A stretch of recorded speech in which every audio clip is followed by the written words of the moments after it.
नमस्कार, ओम शांति। बहुत बहुत स्वागत और अभिनंदन आप सभी का 29 मई 1970 की अव्यक्त मुरली संवाद में। तो आज प्यारे शिव बाबा ने समीप रत्नों की निशानियों और तीव्र पुरुषार्थ के रहस्यों पर प्रकाश डाला है। जी हाँ। बाबा की बातें हमेशा दिल को छू जाती हैं, है ना? ऐसा लगता है जैसे वो कितने प्यार से, कितने स्नेह से हमें हमारी मंजिल की ओर इशारा कर रहे हैं। बिल्कुल, जैसे हाथ थाम कर आगे बढ़ा रहे हो। हाँ, और आज की मुरली तो विशेष रूप से ये महसूस कराती है कि संपूर्णता की मंजिल कितनी पास है और वहां तक पहुंचने के लिए बाबा का साथ कितना शक्तिशाली है। बिल्कुल। तो चलिए इस गहरे ज्ञान में उतरते हैं, बाबा के स्नेह को और उनकी दी हुई समझ को गहराई से महसूस करते हैं। तो बाबा आज हमें कुछ ऐसी निशानियां बता रहे हैं जिनसे हम जान सके कि हम अपनी यात्रा में संपूर्णता के कितने करीब पहुंच रहे हैं। हाँ, ये सिर्फ बाहरी लक्षण नहीं है, बल्कि लगता है बहुत ही आंतरिक और गहरे अनुभव है। सही कहा।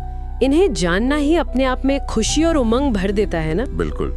बाबा सबसे पहले इशारा करते हैं समय की समीपता की ओर।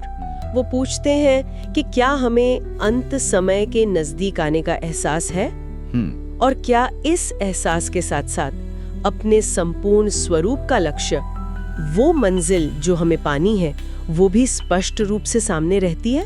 अच्छा। समीप आने का शायद सबसे पहला और स्पष्ट लक्षण यही है, आत्मिक जागरूकता। हाँ। एक गहरी अनुभूति कि हाँ, अब घर वापसी का समय, अपनी संपूर्ण स्थिति को पाने का समय बहुत करीब है। हाँ, बिल्कुल। और बाबा ने शरीर से अलग होने के अनुभव की बात भी की है, जैसे हम इस शरीर में रहते हुए भी इससे न्यारे हैं, सिर्फ इसे चला रहे हैं। जी।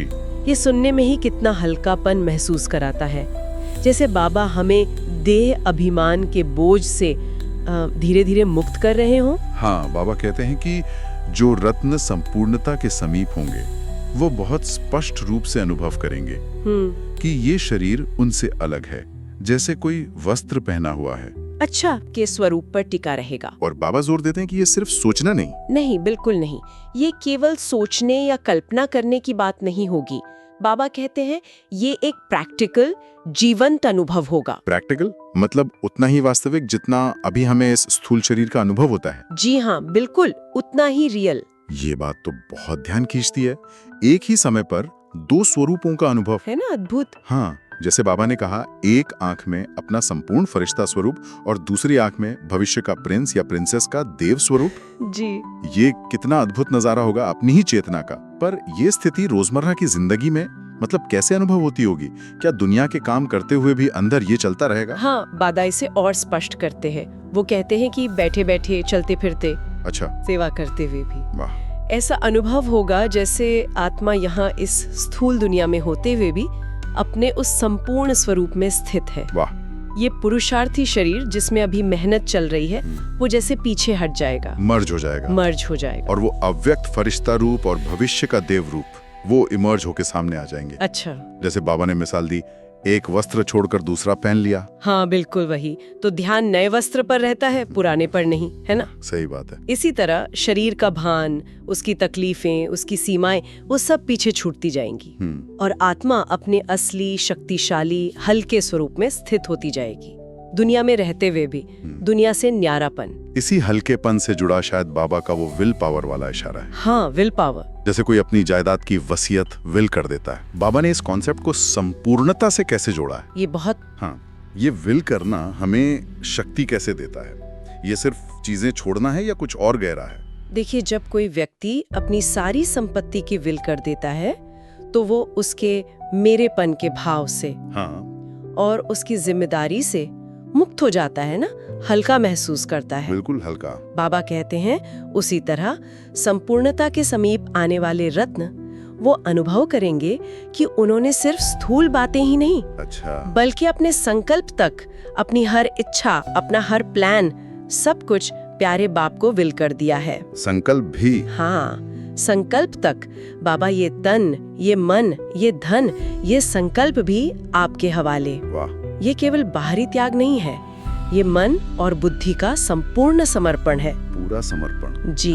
शरीर के भान से मुक्त होना और अपने सूक्ष्म संकल्पों तक को बाप हवाले कर देना, बाबा इसी स्थिति को माइट कहते हैं। माइट यानी सच्ची आत्मिक शक्ति। हाँ, वही। यही बाप समान बनने की संपूर्णता की अवस्था है। जब सब कुछ है ही प्यारे बाबा का, मेरा कुछ है ही नहीं, तो फिर चिंता कैसी, बोझ कैसा। सही बात है, यही सच्ची स्वतंत्रता है। और इसी समर्पण से असीम शक्ति मिलती है। तो ये समर्पण ही वो चाबी है जिससे हम लाइट स्वरूप का अनुभव करते हैं, जैसा बाबा ने जी। कहा। इस 5 तत्वों के भारी शरीर में रहते हुए भी हल्कापन महसूस करना। यहाँ लाइट के दोनों अर्थ हैं, बिल्कुल। वजन में हल्कापन जी। और रोशनी, ज्योति स्वरूप आत्मा। बिल्कुल सही। दोनों ही अर्थ बहुत गहरे हैं। पहला, हल्कापन, जैसे जिम्मेदारियों का बोझ उतर गया। हाँ, हम करता नहीं, निमित्त मात्र है। कराने वाला बाबा है, हम केवल उनके इंस्ट्रूमेंट हैं। ये समझ ही कितना हल्का कर देती है ना? है ना? और दूसरा, ज्योति स्वरूप आत्मा का अनुभव, अपनी असली पहचान, अपना प्रकाश स्वरूप याद आना। मैं शरीर नहीं, एक चमकती हुई ज्योति हूँ, बाबा का बच्चा हूँ। बिल्कुल। बाबा कहते भी हैं कि जब हम इस अव्यक्त फरिश्ता स्थिति में स्थित होते हैं तो हर कार्य में, हर परिस्थिति में बाबा की मदद स्वतः मिलती है। सच में? हाँ, बाबा का साथ और उनका प्यार हर पल महसूस होता है। वाह, ये निशानियां सुनकर तो सचमुच लगता है कि मंजिल कितनी श्रेष्ठ है और बाबा कितने प्यार से हमें वहां ले जाना चाहते हैं। जी। ये अनुभव ही अपने आप में प्राप्तियां हैं। इन निशानियों से पता चलता है कि हम कहाँ खड़े हैं और मंजिल कैसी होगी। सही। लेकिन बाबा सिर्फ मंजिल का नजारा नहीं दिखाते, वहां तक पहुंचने का रास्ता भी बताते हैं। हाँ, बिल्कुल। तो इन निशानियों को जानने के बाद अब बात करते हैं उस तीव्र पुरुषार्थ की, उस मेहनत की जो बाबा हमें करने को कहते हैं। हाँ, खासकर उनके लिए जो फर्स्ट नंबर में आना चाहते हैं। हाँ, निशानियां लक्ष्य को स्पष्ट करती हैं और अब बाबा उस लक्ष्य तक पहुंचने के लिए जरूरी तीव्र गति वाले पुरुषार्थ पर आते हैं। बाबा पार्टियों से पूछते हैं कि लक्ष्य कौन सा रखा है। क्या सिर्फ पास विद ऑनर होना है या फर्स्ट डिवीजन में फर्स्ट नंबर में आना है? अच्छा सवाल है। और फर्स्ट नंबर के लिए बाबा कहते हैं विशेष फास्ट रखना पड़ता है। फास्ट? हाँ, और यहाँ बाबा फास्ट शब्द के 2 बहुत सुंदर और गहरे अर्थ बताते हैं। 2 अर्थ? अच्छा, व्रत वाला फास्ट और तेजी वाला फास्ट।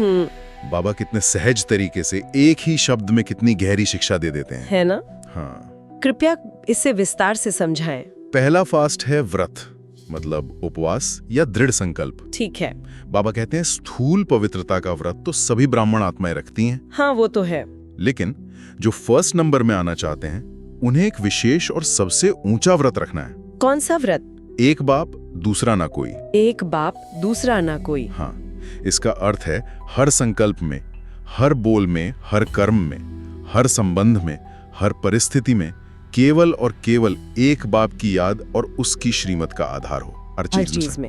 दुनिया की कोई भी बात, कोई भी व्यक्ति, कोई भी आकर्षण या विकर्षण हमें बाप की याद से दूर न कर सकें। मन बुद्धि सदा एक बाप में ही लगी रहे। जब ये व्रत पक्का और अटूट होगा तभी फर्स्ट नंबर में आ सकेंगे। ये तो बहुत ऊंची स्थिति है। हाँ, ये व्रत ही माया के वार से बचने का सबसे मजबूत कवच है। एक बाप दूसरा न कोई, ये सुनने में सरल लगता है, पर इसे जीवन के हर पल में निभाना ही शायद सबसे बड़ा पुरुषार्थ है। बिल्कुल। और दूसरा फास्ट क्या है? दूसरा फास्ट है तेजी, रफ्तार। तेजी यानी अपने पुरुषार्थ में तीव्र गति से चलना, रुकना नहीं, सुस्त नहीं होना, थकना नहीं। अच्छा।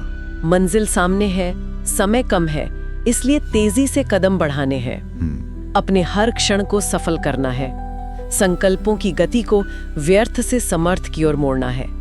आलस्य या ढीलेपन के लिए कोई जगह नहीं। तीव्र पुरुषार्थी हर सेकंड का मूल्य जानता है। बिल्कुल। इसी तीव्र पुरुषार्थ से जुड़ा हुआ है महारथी बनना। हाँ। अब बाबा ने महारथी की भी परिभाषा दी है। आमतौर पर महारथी का मतलब महान योद्धा होता है। हाँ। बाबा के ज्ञान में महारथी कौन है? क्या ये सिर्फ माया से लड़ने वाले हैं? बाबा के संदर्भ में महारथी का अर्थ और भी गहरा है। महारथी वो है जो माया पर सदैव विजय प्राप्त करे। सदैव मतलब हमेशा? हाँ, हमेशा। ऐसा नहीं कि कभी जीता कभी हारा। हारने वाला महारथी नहीं। अच्छा। महारथी अर्थात सदा विजयी, जिसने माया को सदा के लिए विदाई दे दी हो। सदा के लिए विदाई? जी। और यह संभव कैसे होगा? इसके लिए माया के हर रूप को, हर विघ्न को पहचानने और उसे हटाने की पूरी नॉलेज होनी चाहिए। नॉलेज? बाबा कहते हैं सर्वशक्तिमान बाप के बच्चे मास्टर सर्वशक्तिमान बने। मास्टर सर्वशक्तिमान? हाँ, अपने पास जो ज्ञान और योग की शक्तियां हैं उन्हें प्रयोग करके विघ्नों को ऐसे समाप्त करें जैसे वो थे ही नहीं। और इस विजय के नशे में सदा मगन अवस्था में रहें, खुशी में नाचते रहें। लेकिन कई बार अनुभव में आता है, हम कोशिश तो बहुत करते हैं, ज्ञान भी सुनते हैं, योग भी करते हैं, पर कोई ना कोई विघ्न, कोई ना कोई मुश्किल हटती नहीं। हाँ, ये होता है। ऐसा क्यों होता है? क्या बाबा की मदद में कमी होती है? ये बहुत महत्वपूर्ण प्रश्न है और बाबा इसका स्पष्ट उत्तर देते हैं। क्या कहते हैं बाबा? बाबा कहते हैं कि अगर विघ्न हटते नहीं हैं, तो निश्चय ही या तो बाप से शक्ति प्राप्त करने में कहीं कमी है, अच्छा, या फिर प्राप्त हुई नॉलेज को जीवन में समाने में, धारण करने में कमी है। धारण करने में कमी। हाँ, नॉलेज को सिर्फ सुनना या बुद्धि में रखना एक बात है, और उसे समाना अर्थात उसका स्वरूप बन जाना, उसे अपने आचरण में ले आना, ये दूसरी और जरूरी बात है। मतलब प्रैक्टिकल में लाना। बिल्कुल। जब ज्ञान हमारी रग रग में समा जाएगा, जब हमारी समझ गहरी और स्पष्ट होगी, तब हमारे कर्म स्वतः ही यथार्थ और शक्तिशाली होंगे। और जब समझ से कर्म होगा तो सफलता मिलनी ही है। तो कमी हमारे आप में, पुरुषार्थ में हो सकती है। हाँ, हमारी धारणा में या बाप से कनेक्शन जोड़ने की विधि में हो सकती है। बाबा की मदद में कभी कमी नहीं होती। बाबा तो भरपूर देने को तैयार बैठे हैं। ये बात पक्की करनी है। मतलब हमें अपनी चेकिंग करनी होगी कि ज्ञान को स्वरूप कहाँ तक बनाया है। जी। बाबा ने तीव्र पुरुषार्थी का एक और लक्षण बताया, फरमान बरदार होना। हाँ, फरमान बरदार। ये फरमान बरदारी या आज्ञाकारी होना क्या है? सिर्फ बातें मान लेना? नहीं, सच्चा फरमान बरदार या आज्ञाकारी होना सिर्फ बाहरी तौर पर हाँ जी करना नहीं है। तो फिर तीव्र पुरुषार्थी वह है जिसका संकल्प भी बाबा के फरमान यानी बाबा की श्रीमत या दिव्य निर्देशों के बिना नहीं चलता। संकल्प भी इतना सूक्ष्म? हाँ, इतना सूक्ष्म। हर कदम श्रीमत के अनुसार, उठना, बैठना, सोचना, बोलना, करना, सब कुछ बाबा की आज्ञा के दायरे में हो। जिसके संकल्प भी इतने शुद्ध और शक्तिशाली हो कि उनमें माया का अंश न हो। तब क्या होता है? बाबा कहते हैं, ऐसे सर्वशक्ति संपन्न फरमान बरदार बच्चों को देखकर माया भी दूर से ही सलाम करके विदाई ले लेती है। अच्छा। सलाम करके हाँ। वो समझ जाती है कि यहाँ उसकी दाल गलने वाली नहीं है। ऐसे बच्चों पर माया वार कर ही नहीं सकती। ये तो बहुत शक्तिशाली स्थिति है। बिल्कुल। अच्छा, अब एक बात जो शायद कुछ श्रोताओं को थोड़ी अजीब लगे, बाबा ने वल्लभाचारी संप्रदाय का उदाहरण क्यों दिया? हाँ, वो अछूत वाली बात। हाँ, वो अछूत वाली बात और फिर स्नान करना, आजकल के समय में ये उदाहरण कैसे प्रासंगिक है? देखिए, बाबा का उद्देश्य किसी सामाजिक रीति रिवाज पर टिप्पणी करना नहीं है। अच्छा। बल्कि एक गहरी आत्मिक सच्चाई समझाने के लिए उस समय प्रचलित एक दृष्टांत का उपयोग करना है। क्या समझाना चाहते हैं बाबा? बाबा हमें माया की सूक्ष्मता और उससे बचने की युक्ति सिखाना चाहते हैं। माया की सूक्ष्मता? हाँ, जैसे उस संप्रदाय के लोग किसी को अछूत मानकर उसके स्पर्श से बचने के लिए बहुत सावधानी रखते थे जी। और अगर गलती से स्पर्श हो भी जाए तो खुद को पवित्र करने के लिए स्नान करते थे। हाँ, ऐसा सुना है। बाबा कहते हैं वैसे ही हमें माया को अछूत समझना है। माया को अछूत? क्यों? क्योंकि माया का संग, मायावी संकल्प, मायावी आकर्षण हमारी आत्मिक पवित्रता और शक्ति को भ्रष्ट करते हैं, हमें अपवित्र बनाते हैं। अच्छा, ये बात है। इसलिए हमें माया रूपी अछूत के स्पर्श से, यानी उसके बुरे संकल्पों, विकारों और आकर्षणों के प्रभाव से बहुत ज्यादा सावधानी रखनी है। बहुत सावधानी? हाँ, और अगर कभी मन माया के प्रभाव में आ भी जाए, संकल्प कमजोर हो जाए, तो तुरंत ज्ञान स्नान करना है। ज्ञान स्नान, वो क्या है? ज्ञान स्नान है बाबा की याद, स्वमान का अभ्यास, ज्ञान का गहरा चिंतन। अच्छा। ये निरंतर ज्ञान स्नान ही हमें ऐसी आंतरिक शक्ति और पवित्रता देता है कि माया हमारे नजदीक भी ना आ सके, हमारा कुछ बिगाड़ न सके। तो हमें अपनी पवित्रता और शक्ति को माया की छूत से बचा कर रखना है। बिल्कुल, यही सार है। बहुत सुंदर तरह से आपने इसे स्पष्ट किया। बाबा के हर उदाहरण के पीछे कितना गहरा रहस्य छिपा होता है। जी हाँ। तो आज की मुरली का सार अगर हम देखें तो यही निकलता है कि संपूर्णता के समीप आने की अपनी आंतरिक गहरी निशानियां हैं। शरीर में रहते हुए इससे न्यारापन महसूस करना, अपने फरिश्ता और भविष्य के देव स्वरूप का स्पष्ट और प्रैक्टिकल अनुभव करना। जी। और सबसे बड़ी बात, अपने संकल्प तक को प्यारे बाबा को विल करके एकदम हल्का और शक्तिशाली हो जाना। बिल्कुल। और इस ऊंची मंजिल तक पहुंचने का राजमार्ग है तीव्र पुरुषार्थ। तीव्र पुरुषार्थ। जिसमें 2 मुख्य बातें हैं। पहला, एक बाप दूसरा न कोई का अटूट व्रत। हर परिस्थिति में सिर्फ बाबा की याद और श्रीमत। हाँ, और दूसरा, तीव्र गति से पुरुषार्थ करना, महारथी बनना। यानी माया पर सदा विजयी रहना। बिल्कुल। और ये विजय ज्ञान को सिर्फ सुनकर नहीं, बल्कि उसे शक्ति बनाकर उसका स्वरूप बनकर ही प्राप्त हो सकती है। बाबा हमें सिर्फ पास होने वाला विद्यार्थी नहीं, बल्कि फर्स्ट नंबर लेने वाला महारथी बनाना चाहते हैं। जी हाँ, कितना ऊंचा लक्ष्य, कितना ऊंचा नशा बाबा हमें दिलाते हैं। सचमुच। और आज की इस पूरी चर्चा से एक विचार मन में उठ रहा है, जो शायद हमारे श्रोताओं को भी आत्मचिंतन के लिए प्रेरित करे। जरूर साझा करें।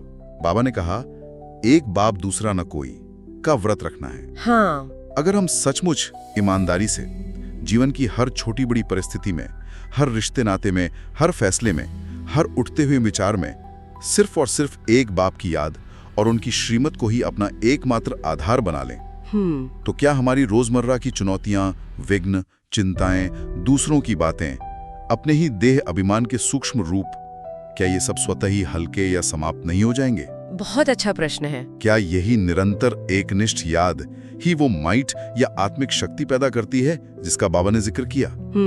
वही शक्ति जो हमें अपने संकल्पों तक को सहज ही बाबा को विल करने की ताकत देती है। क्या ये व्रत ही संपूर्णता की कुंजी है? इस पर गहराई से विचार किया जा सकता है। बहुत गहरा और सोचने लायक बिंदु है। वास्तव में शायद यही अभ्यास का सार है। ओम शांति। ओम शांति।